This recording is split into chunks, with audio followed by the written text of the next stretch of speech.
안녕하세요. 양지부동산입니다. 오늘은 아파트 매매를 할 때 기업 공인중개사 초보이신 분들이 어려워하시는 아파트 매매의 전체적인 흐름에 대해서 제가 설명을 한번 드릴게요. 일단 저희가 흐름을 대략적으로 정리해 놓은 게 있거든요. 그걸 보면서 하나하나 제가 설명을 드릴게요.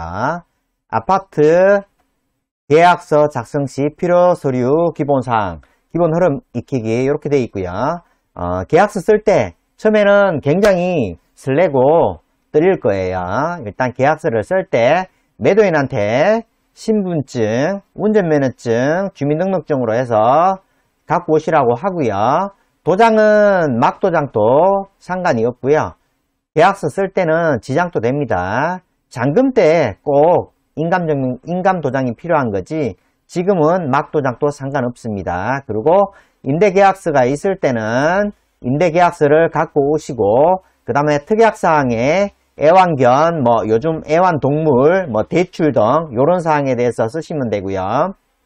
애완견 안됨 이렇게 해놓으니까 어떤 분들은 고양이를 키우고 그럴 때도 있더라고요. 그러니까 반드시 동물을 싫어하시는 분들 아니면 신축급 아파트 같은 경우에는 애완견을 아무래도 키우면 오줌이라든지 그 다음에 똥이라든지 그런 배설물, 그 다음에 애완견이 불안해할 때 발톱, 손톱으로 문지방이나 마룻바닥을 긁는 그런 경우도 있거든요.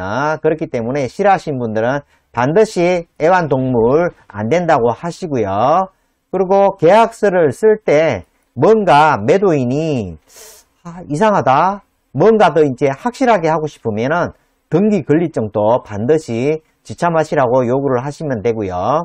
매수인은 별다른 게 없어요. 신분증 정도만 갖고 오셔도 되는데 일단 신분증, 도장, 막도장도 상관없고요. 계약금 미리 이체할 수 있는지 한도 초과인지 확인을 하시고 그리고 특약사항 같은 거 생각을 해보시고요. 계약금 같은 경우에는 일부 계약금만 갖고 오셔도 상관없어요. 만약에 10억짜리다고 할 때는 계약금 10% 통상 1억이지만 1, 2천만 원만 있어도 계약금의 일부만 갖고 오셔도 계약서는 먼저 작성하시기를 추천드려요. 일단 계약서가 작성이 들어가야 일단 안심이 되거든요. 그리고 대리인이나 법인인 경우에는 서류가 반드시 추가가 되고요. 이 서류 외에는 이렇게 흐름은 비슷하니까 그렇게 알고 계시면 되고요. 잔금은 되도록 은행 업무하지 않은 날은 잡지 않으셔야 돼요. 토요일 날, 일요일 날 이렇게 잡으면은 문제가 생기는 경우가 간혹 있습니다. 그리고 계약 시, 잔금 시 계좌이체 한도 초과 반드시 확인하셔야 되고요. 계좌이체 한도 초과로 인해 가지고 돈이 입금이 안 될 때는 이사할 때도 문제가 되고요. 또 받아서 또 다른 곳으로 이사 가셔야 될 분이 제 시간에 못 가게 되니까 이 부분은 반드시 확인을 해 주시는 게 좋을 겁니다. 반드시 잔금 시에는 꼭 확인을 해 주셔야 돼요. 그리고 중개인은 미리 계약서 작성할 때 계약서 작성 및 중개대상 확인 설명서를 미리 작성을 해 놓으세요. 그리고 등기사항 전부 증명서, 이게 등기부 등본이죠. 그리고 아래 자료와 더불어서 매도인 매수인께 설명 후 배포를 해드려야 돼요. 토지이용 계획 확인은 발급 받으시고요. 건축물 관리대장 발급 받으시고요. 아파트도 건축물 관리대장 나옵니다. 꼭 발급 받으세요. 그리고 지적도, 공동주택 가격, 그 다음에 아파트 내진 설계 이런 항목들을 꼭 발급을 받아서 서류처를 해서 양쪽 당사자 매도인 매수인께 꼭 확인시켜 드립니다. 그리고 등록된 도장으로 꼭 도장을 찍어야 되고요. 개인정보 활용 동의안에 꼭 서명을 받으시고요. 주택 취득 자금 조달 계획서를 당일날 쓰든가 아니면 일주일 내로 반드시 작성을 해오라고 하셔야 돼요. 그리고 건조당에 관한 사항, 건조당에 대부업, 가압류가 있을 때는 반드시 상환 계획을 반드시 확인을 해야 돼요. 그리고 계약서 및 중개대상물 확인 설명서를 배포하고 아까 서류를 다 같이 동봉을 해서 드리고요. 공제등서를 마지막으로 배포를 하면 되겠고요. 그리고 계약서 쓸 때 반드시 빠른 시간 내에 끝내도록 해야 돼요. 그리고 매도인, 매수인이 부동산 사무실에 오래 머물도록 하는 거는 추천드리지 않아요. 어떤 공동중개할 때 계약서 쓸 때 다른 부동산을 방문해 보면 그제서야 계약서 쓴다고 그러고 2-3시간 걸리는 부동산이 있는데 이거 절대로 안 됩니다. 절대로. 빨리 계약서를 쓰고 돌려보내야 돼요. 그리고 계약서를 쓴 다음에 한 달 전까지 반드시 부동산 거래 신고를 해야 되고요. 통상 공동중개 일시에 매물을 가지고 있는 부동산에서 보통 거래 신고를 하게 되고요. 중도금이 있을 때는 따로 부동산에 오지 않고 매도인 계좌로 계좌 이체를 하면 됩니다. 그리고 계약서 안에 매도인 계좌를 반드시 넣도록 합니다. 그리고 잔금 시에 미리 잔금 전 20일 전쯤에 잔금 서류를 문자로 알려주세요. 그리고 편한 날 서류를 발급받을 수 있도록 안내를 해드리고요. 그리고 미리 다시 일주일 전이나 2일 정도 전에 잔금 전에 시간 약속을 꼭 하시고요. 보통 통상 10시에서 오전 12시 사이에 약속 시간을 잡게 되고요. 법무사를 부동산이나 매수인 척 누가 섭외를 할 건지 반드시 확실하게 하셔야 돼요. 은행 법무사랑 등기 법무사는 분명히 다릅니다. 그래서 당일날 안 오시는 경우가 간혹 있는데요. 반드시 확인을 해주세요. 등기 법무사는 어떻게 할 건지. 그리고 잔금 하루 이틀 전에 다시 한번 아까 말씀드린 대로 서류 문자를 공지를 해주세요. 반드시.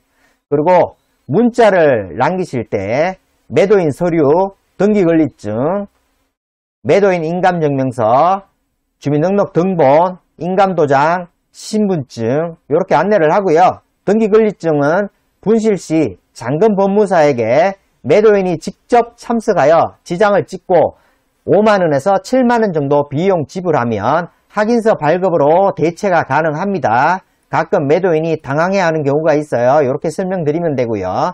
매도용 인감증명서 한 통은 매수인 주민번호, 주소, 성명이 기재되어야 하기 때문에 매도인 보고 계약서를 들고 동사무소 방문하시라고 말씀드리면 되고 인감증명서에 본인 사인 하셔야 되고요. 그리고 주민등록 초본은 주소 연역이 다 나와야 돼요. 그리고 인감도장은 잔금 시에는 꼭 인감도장을 갖고 와야 됩니다. 계약 시에는 막도장도 되지만 잔금 시에는 반드시 인감도장을 갖고 와야 돼요. 그리고 신분증, 주민등록증이나 운전면허증, 그리고 등기권리증 분실 시에는 반드시 본인이 와야 되고 인감증명서도 본인이 발급받아야 합니다. 물론 대리인이 갈 수도 있는데 확실하게 하기 위해서 인감증명서는 본인이 발급받아야 돼요. 등기권리증 분실 시에는. 그리고 매수인은 주민등록 등본, 도장, 신분증, 계약서인데 주민등록 등본은 계약서 작성 시 때와 주소가 잔금 때 다를 때는 반드시 초본도 갖고 와야 돼요.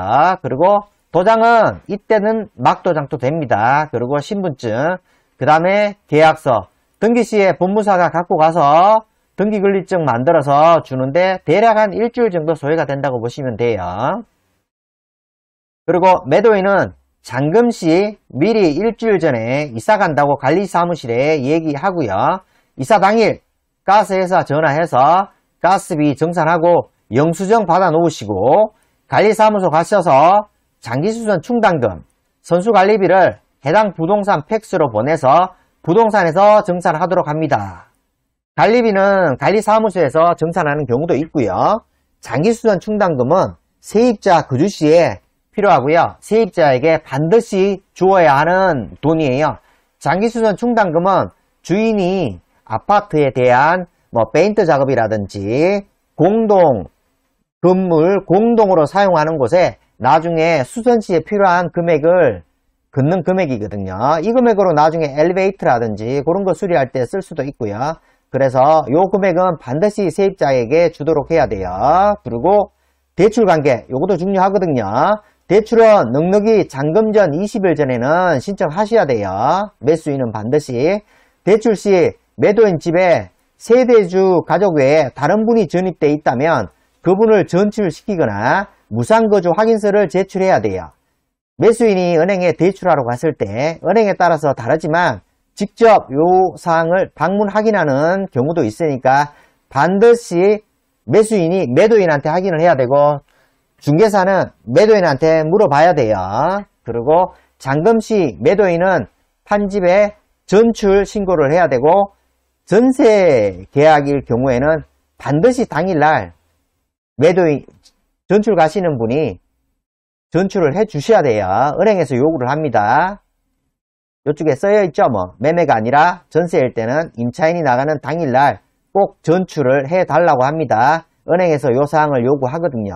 그리고 당일이 됐을 때 이제 잔금시 있잖아요. 모든 게 마무리되고 이제 잔금이 끝나고 돈만 받으면 될 때, 이때가 가장 좋죠. 매수인은 내가 매입한 집을 한번 가서 확인 후에 부동산 사무실에 갑니다. 잔금 시간이 10시다 그러면 9시 한 30분 정도에 와서 아파트에 한번 올라가서 아파트에 계약시와 다른 파손된 무위가 없는지 한번 확인하는 거 중요해요. 확인하시고 부동산으로 오세요. 그리고 공인중개사가 확인 설명해야 될 사항은 일단 도시가스비 영수증을 받아서 확인을 하고요. 요거를 매수인에게 확인시켜 드립니다. 수도정선도 마찬가지. 아파트에 따라서 관리비에 포함되지 않은 경우도 있어요. 대부분의 아파트는 아파트 관리비에 수도비가 포함되어 있습니다. 그리고 관리비 매도인에게 받아서 매수인에게 인수인계 해줍니다. 단기수선 충당금 세입자에게 반환을 하고요. 선수관리비 매도인이 매수인에게 받고요. 엄청 오래된 아파트 같은 경우에는 선수관리비가 없는 경우도 있고요. 그 다음 건조당 말소, 이건 법무사가 해줄 거예요. 그렇게 알고 계시면 되고요. 집 열쇠 받아 놓으시고요. 은행 대출 관계로 은행에서 사람이 나와서 법무사에게 모든 서류가 이상 없음을 확인 후에 통상 매도인에게 송금을 해줍니다. 그리고 중개보수를 받고 현금영수증 발행하면 되고요. 중개보수를 잘 받으셔야 됩니다. 계약이 중개인의 부동산 중개업의 꽃이라고 하면 중개보수는 그 열매예요. 우리는 이거 받으려고 지금까지 노력한 거니까 중개보수 깎이지 말고 반드시 잘 받으셔야 됩니다. 이렇게 중개보수 받고 하면 뿌듯하죠. 이렇게 해서 계약부터 잔금까지의 흐름을 대략적으로 적었고요. 이외에 필요한 일들도 곳곳에 있지만 요 정도만 알면 아파트 계약할 때 웬만한 거는 설명이 다 됐다고 생각이 들고요. 이렇게 해서 요 정도만 기억하셔도 될 것 같습니다. 그러면 다음에 다른 내용으로 찾아뵙겠습니다. 감사합니다.